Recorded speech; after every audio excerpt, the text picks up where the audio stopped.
Hello friends, welcome to S M Kannada channel. ಇವತ್ತು ವಸುದೇವ ಕುಟುಂಬ ಸೀರಿಯಲ್ನಲ್ಲಿ ಏನಾಗುತ್ತೆ ನೋಡೋಣ ಬನ್ನಿ. ಅದಕ್ಕೂ ಮುಂಚೆ ಇನ್ನೂ ಯಾರ್ಯಾರು ನನ್ನ ಚಾನಲ್ನ ಸಬ್ಸ್ಕ್ರೈಬ್ ಮಾಡ್ಕೊಂಡಿಲ್ವೋ ಪ್ಲೀಸ್ ಸಬ್ಸ್ಕ್ರೈಬ್ ಮಾಡ್ಕೊಳ್ಳಿ, ಹಾಗೆ ಸಪೋರ್ಟ್ ಮಾಡಿ. ಧಾರಾವಾಹಿ ಶುರುನಲ್ಲೇ ಸ್ವಾತಿ ಮತ್ತು ವಂಶಿದು ಫಸ್ಟ್ ನೈಟ್ ಮಾಡ್ತಾ ಇರ್ತಾರೆ. ಆಗ ಅವಳನ್ನ ರೂಮ್ಗೆ ಕರ್ಕೊಂಡು ಹೋಗ್ತಾ ಇರ್ತಾರೆ. ಆಗ ಅಜ್ಜಿ ಮುಂದಿನ ವರ್ಷದ ಒಳಗಡೆ ನಮ್ಮ ಮನೆಯಲ್ಲಿ ತೊಟ್ಲು ಕಟ್ಟೋಂಗಾಗಬೇಕು ಗೊತ್ತಾಯ್ತಾ ಅಂತಾರೆ. ಹಾಗೆ ಎಲ್ಲರೂ ಒಳ್ಳೇದಾಗ್ಲಿ ಅಂತ ವಿಶ್ ಮಾಡಿ ಕಳಿಸ್ತಾರೆ. ಆಗ ರಾಗಿಣಿ ಅತ್ತೆ ಅಜ್ಜಿನ ನೋಡಿದ್ರ ಇಷ್ಟು ದಿನ ವಂಶಿಗೆ ಮದುವೆ ಆದರೆ ಸಾಕು ಅಂತಿದ್ರು, ಇವಾಗ ಆದಷ್ಟು ಬೇಗ ಮಗು ಆಗ್ಲಿ ಅಂತ ಕಾಯ್ತಾ ಇದ್ದಾರೆ. ಈ ಲಾಡಿ ಅಜ್ಜಿ ನೀನು ಅಂತಾಳೆ. ಆಗ ಅಜ್ಜಿ ಇದ್ರಲ್ಲಿ ತಪ್ಪೇನೇ ಇದೆ ನೋಡಿ ಹೇಗೆ ಆಡ್ತಾ ಇದ್ದಾಳೆ ಇವಳು ಅಂತ ಹೇಳ್ತಾರೆ. ಆಗ ರಾಧಿಕಾ ಅಯ್ಯೋ ಅವಳ ಮಾತೇನು ಕೇಳ್ತಿದ್ದೀರಾ, ಚಿಕ್ಕ ಹುಡುಗಿ ಅವಳು, ನೀವು ಹೇಳ್ದಾಗೆ ಆಗಲಿ ಅಂತ ನಾನು ಹಾರೈಸ್ತೀನಿ ಅಂತಾಳೆ. ಈ ಕಡೆ ರೂಮಲ್ಲಿ ವಂಶಿ ಡೆಕೋರೇಷನ್ ಎಲ್ಲ ನೋಡ್ತಾ ಇದನ್ನೆಲ್ಲ ಇವಳೇ ಪ್ಲಾನ್ ಮಾಡ್ಕೊಂಡು ಮಾಡಿರ್ಬೇಕು, ಕ್ಯಾನ್ಸಲ್ ಮಾಡು ಅಂತ ಎಷ್ಟು ಸಲ ಹೇಳಿದೆ, ಈಗ ನೋಡಿದ್ರೆ ಇಷ್ಟೆಲ್ಲ ಅರೇಂಜ್ಮೆಂಟ್, ಬರಲಿ ಅವಳು ಗ್ರಹಚಾರನೇ ಬಿಡಿಸ್ಬಿಡ್ತೀನಿ ಅನ್ಕೋತಾ ಇರ್ತಾನೆ. ಆಮೇಲೆ ಸ್ವಾತಿ ರೂಮ್ ಒಳಗೆ ಬರ್ತಾಳೆ ಹಾಲು ತಗೊಂಡು. ಆಗ ವಂಶಿ ಅವಳನ್ನೇ ನೋಡ್ತಾ ನಿಂತ್ಬಿಟ್ಟಿರ್ತಾನೆ. ಇನ್ನು ಈ ಕಡೆ ಸ್ವಾತಿ ಮನೆಯಲ್ಲಿ ಅಜ್ಜಿ ಮೇಘಂಗೆ ತುಂಬಾ ನೋವಾಗ್ತಿದೆ ನಮ್ಮ ಅಂತಾರೆ. ಆ ಗೀತನ್ ಸಿಟ್ಟು ಇತ್ತೀಚೆಗೆ ತುಂಬಾ ಜಾಸ್ತಿ ಆಗಿದೆ ಅಂತಾರೆ. ಆಗ ಮೇಘ ಅಜ್ಜಿ ಅವಳು ಕೊಟ್ಟಿರೋ ಏಟ್ಗೆ ನನ್ನ ಹಲ್ಲೆ ಮುರಿದೋಯ್ತು ಅನ್ಕೊಂಡೆ, ಅಡಿಗೆ ಮಾಡಿ ಪಾತ್ರೆ ತೊಳೆದು ಗೀತಕ್ಕನ ಕೈ ಒಳ್ಳೆ ರಾಡ್ ತರ ಆಗಿದೆ ಅಂತಾಳೆ. ಆಗ ಅಜ್ಜಿ ಹೋಗ್ಲಿ ಬಿಡು, ಇನ್ನ ಹೊಡ್ತೊತ್ತಿಲ್ಲ ತಿನ್ನೋ ಕೆಲಸ ಏನು ಮಾಡಬೇಡ ಅಂತಾರೆ. ಅಲ್ಲ ಮೇಘ ನಿಜ ಹೇಳು, ಸ್ವಾತಿ ಮನೆಗೆ ಹೋದಾಗ ಏನಾಯ್ತು ಅಂತ ಕೇಳ್ತಾರೆ. ಆಗ ಮೇಘ ಅಜ್ಜಿ ಸ್ವಾತಿ ನಿಜವಾಗ್ಲೂ ಸೀರೆ ಬೇಡ ಅಂದ್ಲು, ಯಾಕೆ ಅಂದ್ರೆ ಆ ಸೀರೆನ ನಿತಿನ್ ಅವ್ರು ಕೊಟ್ಟಿದ್ರಲ್ವಾ ಅದಕ್ಕೆ ಬೇಡ ಅಂದ್ಲು ಅಂತಾಳೆ. ನಾವೇನಾದ್ರೂ ಹೊಸ ಸೀರೆ ಕೊಟ್ಟಿದ್ರೆ ಅವಳು ಬೇಡ ಅಂತಿರ್ಲಿಲ್ಲ ಅನ್ಸುತ್ತೆ ಅಂತಾಳೆ. ಆಗ ಅಜ್ಜಿ ಕೋಪ ಮಾಡ್ಕೊಂಡು ಎಳೆ ಮೇಲೆ ಅಂತ ಎಬ್ಸಿ ಕೆನ್ನೆಗೊಂದು ಬಾರಿಸ್ಬಿಡ್ತಾರೆ ಮೇಘಂಗೆ. ಆಗ ಮೇಘ ಯಾಕಜ್ಜಿ ಹೊಡೆದೆ ಅಂತ ಕೂಗಿ ಅಳ್ತಾ ಇರ್ತಾಳೆ. ಆಗ ಅಜ್ಜಿ ಸ್ವಾತಿ ಸೀರೆನ ಯಾಕೆ ಬೇಡ ಅಂದ್ಲು ಅಂತ ಗೀತನ ಹತ್ರ ಹೇಳೋದಲ್ವಾ, ಎಲ್ರ ಮನಸ್ಸಲ್ಲೂ ಸ್ವಾತಿ ಬಗ್ಗೆ ವಿಷಯದ ಬೀಜ ಬಿತ್ತಿದೆಯಲ್ಲೇ, ಹೋಗಿ ಹೋಗಿ ನಿತಿನ್ ಕೊಟ್ಟ ಸೀರೆನ ಸ್ವಾತಿ ಕೊಟ್ಟಿದೆಯಲ್ಲೇ, ನಿನಗೆ ನಿಜವಾಗ್ಲೂ ತಲೆಯಲ್ಲಿ ಬುದ್ಧಿ ಇಲ್ಲ ಕಣೆ ಮೇಘ ಅಂತ ಬೈತಾರೆ. ಆಗ ಮೇಘ ನಾನೇನು ಬೇಕು ಅಂತ ಮಾಡಿಲ್ಲ ಅಜ್ಜಿ, ಮನೇಲಿ ಆ ಸೀರೆ ಬಿಟ್ಟರೆ ಬೇರೆ ಯಾವುದೂ ಹೊಸ ಸೀರೆ ಇರಲಿಲ್ಲ, ಅದಕ್ಕೆ ತಗೊಂಡು ಹೋಗಿದ್ದು, ಅಂಥದ್ರಲ್ಲಿ ನನಗೆ ನಿಜ ಹೇಳಕ್ಕೆ ಯಾರಾದರೂ ಬಿಟ್ರಾ, ಆ ಗೀತಕ್ಕ ಮೈ ಮೇಲೆ ಏನೋ ಬಂದಂಗೆ ಚಟ ಚಟ ಮಾತಾಡಿ ಪಟ ಪಟ ಅಂತ ಹೊಡೆದ್ಲು, ಆ ಭಯಕ್ಕೆ ನನಗೆ ಮಾತೇ ಬರಲಿಲ್ಲ ಛೇ, ನಾ ಯಾಕಾದರೂ ಆ ಸೀರೆ ತಗೊಂಡು ಹೋದ್ನೋ ಅಂತಾಳೆ.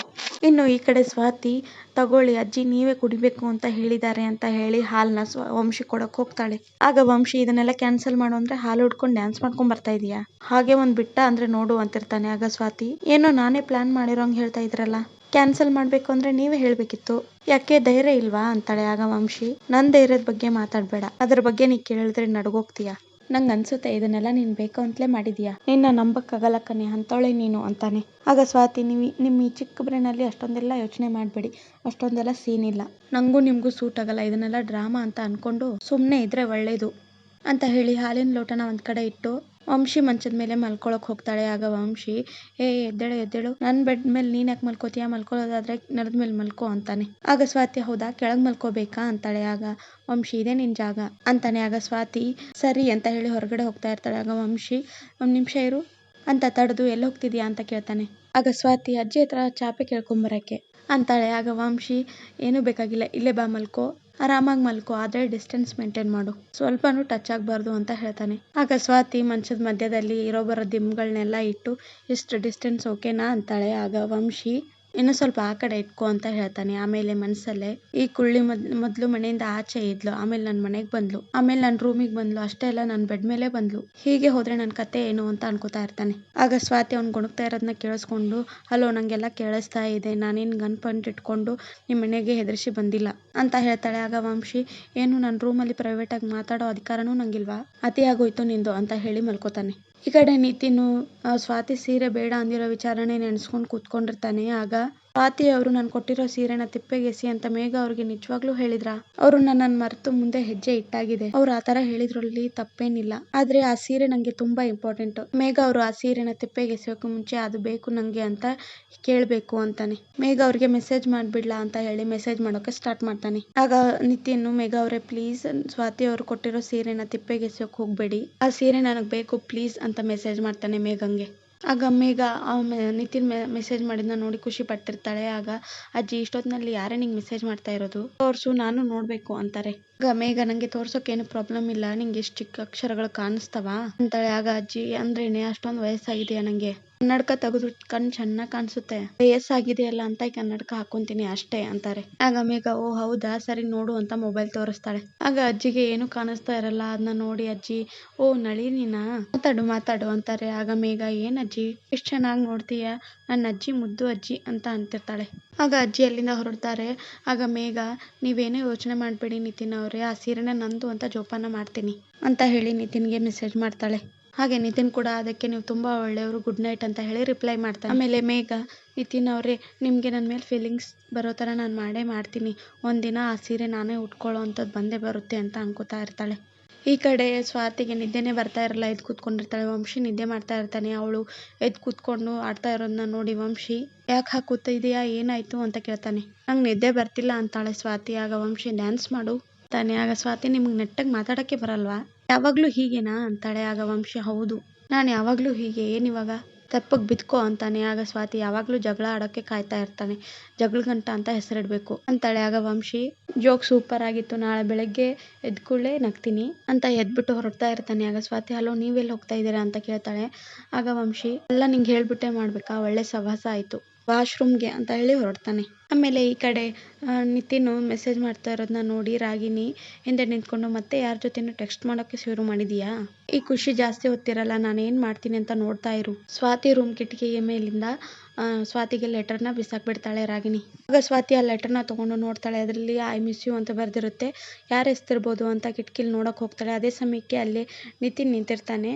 ಅದನ್ನ ನೋಡಿ ನಿತಿನ್ ಅವ್ರು ಇದನ್ನ ಎಸ್ಸಿದ್ರ, ಅವ್ರ ಮನಸ್ಸಲ್ಲಿ ಇನ್ನೂ ನಾನಿದ್ದೀನ, ಇಲ್ಲ ಅವ್ರ ಮನಸ್ಸಲ್ಲಿ ನಾನು ಇರಬಾರ್ದು, ಅವ್ರಿಗೆ ಒಳ್ಳೆ ಜೀವನ ಸಿಗಬೇಕು, ಹೀಗೆ ಆದರೆ ಎಲ್ರಿಗೂ ತೊಂದರೆ ಆಗುತ್ತೆ ಅಂತ ಹೇಳಿ ರಾಗಿನಿ ಹೇಳಿದ ಮಾತನ್ನ ನೆನಪಿಸ್ಕೊತಾ ಇರ್ತಾಳೆ. ಆಗ ಅದೇ ಸಮಯಕ್ಕೆ ವಂಶಿ ಅಲ್ಲಿಗೆ ಬರ್ತಾನೆ. ಆಗ ಲೆಟರ್ನ ಮುಚ್ಚಿಟ್ಕೊಂಡ್ಬಿಡ್ತಾಳೆ ಸ್ವಾತಿ. ಇಲ್ಲೇನು ಮಾಡ್ತಾ ಇದೀಯಾ ಅಂತ ಕೇಳ್ತಾನೆ. ಆಗ ಸ್ವಾತಿ ನಿದ್ದೆ ಬರ್ತಾ ಇರ್ಲಿಲ್ವಲ್ಲ ಅದಕ್ಕೆ ಗಾಳಿ ಜೊತೆ ಮಾತಾಡ್ತಾ ಇದ್ದೀನಿ ಅಂತಾಳೆ. ಆಗ ವಂಶಿ ಗಾಳಿನೂ ನೆಮ್ಮದಿಯಾಗಿರಕ್ ಬಿಡಲ್ವಾ, ಮೆಂಟ್ಲಿಗಿರಾಕಿ ನೀನು ಅಂತ ಹೇಳಿ ತನ್ನ ಬೆಡ್ ಮೇಲೆ ಹೋಗಿ ಮಲ್ಕೋತಾನೆ. ಅವಳನ್ನು ಬಂದು ಬಿದ್ಕೋ ಅಂತ ಹೇಳ್ತಾನೆ. ಆಗ ಸ್ವಾತಿ ಮನಸ್ಸಲ್ಲಿ ಆದಷ್ಟು ಬೇಗ ನಿತಿನ್ ಅವ್ರ ಹತ್ರ ಮಾತಾಡಿ ಈ ವಿಷಯನ ಕ್ಲಿಯರ್ ಮಾಡಬೇಕು ಆಗ ಅನ್ಕೋತಾ ಲೆಟರ್ನ ತಿರ್ಗಾ ಕಿಟಕಿಲೆ ಬಿಸಾಕಿ ಹೋಗಿ ಮಲ್ಕೋತಾಳೆ. ಆಗ ನಿತಿನ್ ಅದನ್ನ ನೋಡ್ತಾನೆ, ಲೆಟರ್ ಕೆಳಗೆ ಬಿದ್ದಿರೋದನ್ನ. ಆ ಲೆಟರ್ನ ನೋಡಿ ನಿತಿನ್ ಶಾಕ್ ಆಗಿರ್ತಾನೆ. ಅದೇ ಸಮಯಕ್ಕೆ ರಾಗಿನಿ ಅಲ್ಲಿಗೆ ಬರ್ತಾಳೆ. ಇಲ್ಲೇನು ಮಾಡ್ತಿದ್ಯಾ ನಿತಿನ್ ಅಂತಾಳೆ. ಆಗ ನಿತಿನ್ ನಾನು ಮಲ್ಗೋದು ಸ್ವಲ್ಪ ಲೇಟು, ಅದಕ್ಕೆ ನಂಗೆ ನಿದ್ದೆ ಬರ್ತಾ ಇಲ್ಲ ಅಂತಾನೆ. ಆಗ ರಾಗಿನಿ ನಿನ್ನ ಫೀಲಿಂಗ್ಸ್ನ ನಾನು ಅರ್ಥ ಮಾಡ್ಕೋತೀನಿ, ಪಾಪ ನೀನು ಪ್ರೀತಿಸಿದ ಹುಡುಗಿ ಬೇರೆಯವ್ರನ್ನ ಮದುವೆ ಆಗಿ ಇವತ್ತು ಫಸ್ಟ್ ನೈಟ್ ಕೂಡ ಇದನ್ನೆಲ್ಲ ನೋಡ್ಕೊಂಡು ಸ್ಟೇಬಲ್ ಆಗಿರೋದಕ್ಕೆ ತುಂಬಾ ಕಷ್ಟ ಆಗುತ್ತಲ್ಲ ಅಂತಾಳೆ. ಆಗ ನಿತಿನ್ ಸುಮ್ಮನೆ ಇರು ರಾಗಿನಿ, ನಾನು ನಿನಗೆ ಹೇಳಿದ್ನ ಸಮಾಧಾನ ಮಾಡು ಬಂದು ಅಂತ, ಇಲ್ಲ ತಾನೇ ಅಂತಾನೆ. ಆಗ ರಾಗಿನಿ ಸಮಾಧಾನ ಮಾಡೋಕ್ಕೆ ನೀನು ಹೇಳ್ಬೇಕಾ, ಇರ್ಲಿ ಬಿಡು, ಸ್ವಾತಿ ನಿನ್ನನ್ನ ಮರೆತು ಅವಳ ಜೀವನದಲ್ಲಿ ಮುಂದೆ ಹೋಗಿದ್ದಾಳೆ, ಮೇಲೆ ನಾನು ನೀನು ಜೊತೆಯಾಗಿರೋಣ ಅಂತ ಹೇಳಿ ಅವನ ಹೆಗಲ ಮೇಲೆ ಮಲ್ಕೊಳಕ್ ಹೋಗ್ತಾಳೆ. ಆಗ ನಿತಿನ್ ಕೋಪ ಮಾಡ್ಕೊಂಡು ರಾಗಿನಿ ಮೊದಲು ನೀನು ದೂರ ನಿಂತ್ಕೊಂಡು ಮಾತಾಡು, ನೀನೆಷ್ಟೇ ಡ್ರಾಮಾ ಮಾಡಿದ್ರು ನಂದು ನಿಂದು ಮದುವೆ ನಡೆಯಲ್ಲ, ನೀನೆಷ್ಟೇ ಹತ್ರ ಬಂದರೂ ಸರಿ ಇರಂಗಿಲ್ಲ, ನಾನು ತುಂಬ ಕೆಟ್ಟವನಾಗಬೇಕಾಗುತ್ತೆ ಅಂತ ಹೇಳ್ತಾನೆ. ಆಗ ಅಲ್ಲಿಂದ ಹೊರಡ್ತಾನೆ. ಆಗ ರಾಗಿನಿ ಹೋಗು ನೀನು ಸ್ವಾತಿ ನೆಮ್ಮದಿಯಾಗಿರಬಾರ್ದು, ಆ ಲೆಟರೇ ಸಾಕು ಅದಕ್ಕೆ ಅಂತ ಅನ್ಕೊಂಡು ಖುಷಿ ಪಡ್ತಾ ಇರ್ತಾಳೆ. ಈ ಕಡೆ ಸ್ವಾತಿ ನಿತಿನ್ ಬಗ್ಗೆನೇ ಯೋಚನೆ ಮಾಡ್ತಾ ಆ ಕಡೆಯಿಂದ ಈ ಕಡೆಗೆ ರೂಮಲ್ಲಿ ಓಡಾಡ್ತಾ ಇರ್ತಾಳೆ. ಆಗ ವಂಶಿ ಎದ್ಬಿಟ್ಟು ಇದೊಳ್ಳೆ ದೆವ್ವ ಥರ ಆ ಕಡೆ ಈ ಕಡೆ ಓಡಾಡ್ತಾ ಇದೆಯಾ ತಾನೆ. ಆಗ ಸ್ವಾತಿ ಅದು ನಿದ್ದೆ ಬರ್ತಾ ಇಲ್ಲ, ಅದಕ್ಕೆ ಓಡಾಡ್ತಾ ಇದ್ದೆ, ನಿಮ್ಗೇನು ಪ್ರಾಬ್ಲಮ್ಮು ಅಂತಾಳೆ. ವಂಶಿ ನಂಗೇನು ಪ್ರಾಬ್ಲಮ್ ಇಲ್ಲ, ಈ ಲೈಟ್ ಒಂದೇ ಪ್ರಾಬ್ಲಮ್ಮು, ಲೈಟ್ ಆಫ್ ಮಾಡಿ ನೀನು ಎಷ್ಟು ಬೇಕಾದ್ರೂ ಓಡಾಡು ಅಂತಾನೆ. ಆಗ ಸ್ವಾತಿ ಮಲ್ಕೋಬೇಕಾದ್ರೂ ಏನಾದರೂ ಒಂದು ಕಿರಿಕ, ಆ್ಯಕ್ಚುಲಿ ನಾನೊಂದು ವಿಷಯ ಕೇಳಬೇಕಿತ್ತು, ರಿಸೆಪ್ಷನ್ ಟೈಮಲ್ಲಿ ಎಲ್ಲರೂ ಸದ್ಯ ವಂಶಿ ಮದುವೆ ಆಯ್ತಲ್ಲ ಅಂತ ಹೇಳ್ತಾ ಇದ್ರು, ಎಲ್ರಿಗೂ ಗೊತ್ತಿರೋ ಥರ ನಿಮ್ಗೇನಾದರೂ ಕಾಯಿಲೆ ಏನಾದರೂ ಪ್ರಾಬ್ಲಮ್ ಇತ್ತಾ ಅಂತಾಳೆ. ಆಗ ವಂಶಿ ಕೊಟ್ಟ ಅಂದರೆ ಬಾಯಲ್ಲಿರೋ ಹಲ್ಲೆಲ್ಲ ಉದುರು ಬೀಳಬೇಕು ಅಂತಾನೆ. ಆಗ ಸ್ವಾತಿ ಅಲ್ಲ, ನಾನು ಅನ್ಕೊಂಡೆ ನಿಮ್ಗೇನೋ ಕಾಯಿಲೆ ಇದ್ದು ಅದೆಲ್ಲ ಊರವ್ರಿಗೆಲ್ಲ ಗೊತ್ತಾಗಿ ನಿಮ್ಗೆ ಯಾರಿಗೂ ಹೆಣ್ಣು ಕೊಡದೆ ಈಗ ಮದುವೆ ಆಯ್ತಲ್ವಾ ಅದಕ್ಕೆ ಅಂತ ಅನ್ಕೊಂಡೆ ಅಂತಾಳೆ. ಹೋಗ್ಲಿ ಬಿಡಿ, ಹೇಳ್ಕೊಳಕ್ಕಾದ್ರೂ 2 ತಿಂಗಳ ಮಟ್ಟಿಗಾದರೂ ಹೆಂಡತಿ ಅಂತ ಸಿಕ್ಕಿದ್ದೀನಲ್ವ, ಅದಕ್ಕೆ ನೀವು ನಂಗೆ ಥ್ಯಾಂಕ್ಸ್ ಹೇಳಬೇಕು ಅಂತಾಳೆ. ಆಗ ವಂಶಿ ಬಾಯಿ ಮುಚ್ಚು, ಊರಲ್ಲಿ ಎಲ್ರಿಗೂ ನನ್ನ ಬಗ್ಗೆ ಗೊತ್ತು, ಎಲ್ಲರೂ ನನ್ನನ್ನು ನೋಡಿದ್ರೆ ಗಡಗಡ ಅಂತ ನಡಕ್ತಾರೆ ಅಂತಾನೆ. ಆಗ ಸ್ವಾತಿ ಯಾಕೆ ಅಂತ ಕೇಳ್ತಾಳೆ. ವಂಶಿ ಯಾಕಂದರೆ ನಾನು ಕೊಲೆ ಮಾಡಿದ್ದೀನಿ, ಒಂದಲ್ಲ 2 ಅಲ್ಲ 3 ಮರ್ಡರ್ ಅಂತಾನೆ. ಆಗ ಸ್ವಾತಿ 3 ನಿಜ ಹೇಳ್ತಾ ಇದ್ದೀರಾ, ಇಲ್ಲ ನನ್ನ ಸುಮ್ಮನೆ ಹೆದರ್ಸೋಕ್ಕೆ ಅಂತಾಳೆ. ಆಗ ವಂಶಿ ಒಂದು ಕೆಲಸ ಮಾಡು, ನಾನು ಲಾಯರ್ ನಂಬರ್ ಕೊಡ್ತೀನಿ, ಅವರೆಲ್ಲ ಡೀಟೇಲ್ ಆಗಿ ಹೇಳ್ತಾರೆ ಅಂತಾನೆ. ಮೊದಲೇ ನಿದ್ದೆ ಬರ್ತಾ ಇಲ್ಲ ಅಂತ ಓಡಾಡ್ತಿದ್ಯಾ, ನನ್ನ ಹೆಸರು ಕೇಳಿದ್ಮೇಲೆ ಭಯ ಬರ್ತಾ ಇದೆ ನಿಂಗೆ, ನಿನ್ನ ಈ ರೀತಿ ಭಯದಲ್ಲಿ ನೋಡೋಕೆ ಒಂಥರ ಚೆನ್ನಾಗಿದೆ, ಹೀಗೆ ಮೇಂಟೈನ್ ಮಾಡು ಅಂತಾನೆ. ಇದಾಗಿತ್ತು ಇವತ್ತಿನ ಸಂಚಿಕೆ. ಪ್ಲೀಸ್ ನನ್ನ ವಿಡಿಯೋಸ್ ನಿಮಗೆ ಇಷ್ಟ ಆಗ್ತಾ ಇದ್ರೆ ಸಬ್ಸ್ಕ್ರೈಬ್ ಮಾಡ್ಕೊಳ್ಳಿ. ತುಂಬ ಜನ ವೀಡಿಯೋಸ್ನ ನೋಡ್ತಾ ಇದ್ದೀರಾ ಆದರೆ ಸಬ್ಸ್ಕ್ರೈಬ್ ಮಾಡ್ಕೋತಾ ಇಲ್ಲ, ಪ್ಲೀಸ್ ನೀವು ಸಬ್ಸ್ಕ್ರೈಬ್ ಮಾಡಿಕೊಂಡ್ರೆ ನನಗೆ ತುಂಬ ಹೆಲ್ಪ್ ಆಗುತ್ತೆ. ಸಪೋರ್ಟ್ ಮಾಡಿ, ಸಬ್ಸ್ಕ್ರೈಬ್ ಮಾಡ್ಕೊಳ್ಳಿ, ಹಾಗೆ ಲೈಕ್ ಮಾಡಿ.